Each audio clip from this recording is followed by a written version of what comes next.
So கடைசி சாப்பிட்டு வந்து அந்த சாமியார் வந்து ஒரு விஷயம் பண்ணுவாருன்னா, ஸோ அது வந்து எங்கள் ஊர் சைடு தொங்கல்னு ஒரு வழிமுறை சொல்லுவோம்.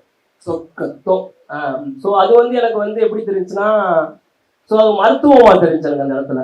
அது எனக்கு அருவருப்பா தெரியல. அதனால அது லைவா நான் அந்த காலத்துல டாக்டர்லாம் இல்லாதப்ப எங்க வீட்டுல சின்ன வயசுல இந்த கூட்டிட்டு போய் சரி கொண்டு வருவாங்க. இல்ல சொல்றேன், நான் எனக்கு அருவருப்பா தெரியல சம்திங்.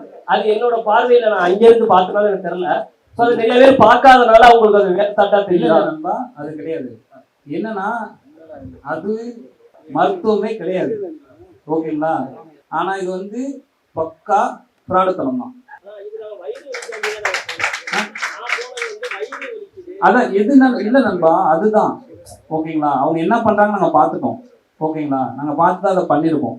இப்ப நீங்க இந்த விஷயத்தை இதோட பொருத்தி பார்க்கவே கூடாது. எப்பவுமே நீங்க ஒரு பொருளை ஒரோட பொருத்தி பார்க்கவே கூடாது.